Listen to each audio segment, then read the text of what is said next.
For those of you curious about the BT Suntank, you know, here's a regular one. I just put a regular one next to it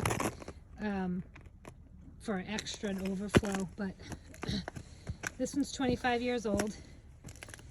We've replaced the plexiglass once. We replaced the insides once, which is foam insulation.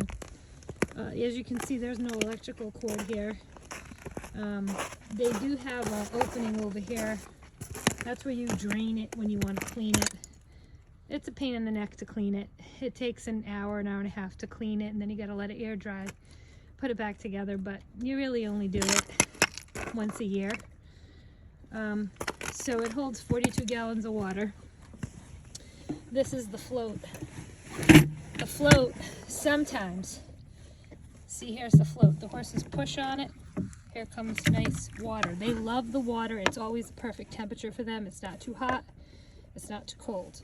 So the float, the fill line is here. You want the float up here to full. So, you know, as it goes down, you know, a couple more inches, you top it back up every day or whatever. But sometimes the float, there's an air gap here between the float and the wall of the unit. Sometimes that gets frozen, and it's a thin piece of ice, but it freezes around the whole circle, so you know a circle is very strong.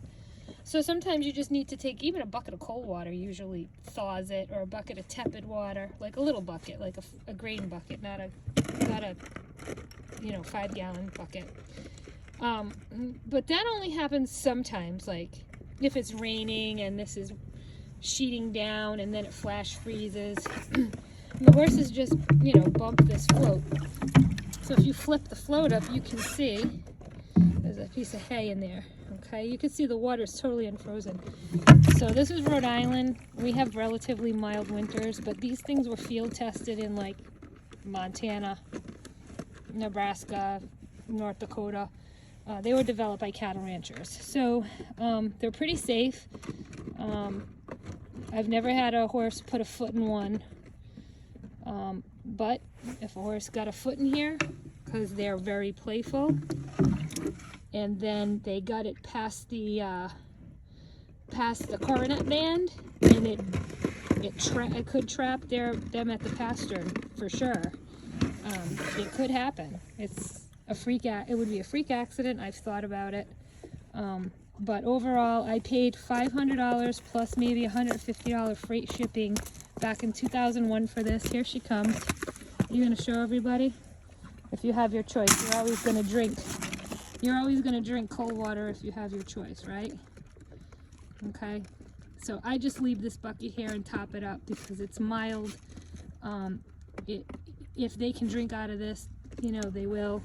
And you're not getting a very good commercial for a Suntank because you just drank out of a frozen thing. But how about over here? You want to drink over here? But believe me, I've had it for 20 years. All my horses have had no problem drinking out of it. And there you go. In the summer, you want to take a piece of like plywood. See these holes right here?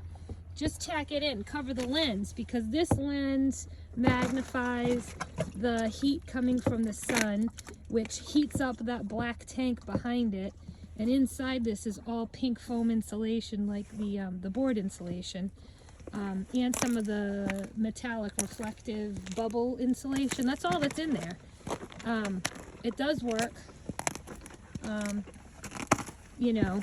And if you don't have a chance of having an automatic waterer, or if your horse won't drink out of heated buckets because of the static, electricity, or whatever the reason, they're now up to like $900 plus free shipping. But if you divide it by, you're guaranteed going to get 20 plus years use out of it. If you divide that by 20 years, what are you paying a year for it to have it? And you can use it all year long. Okay.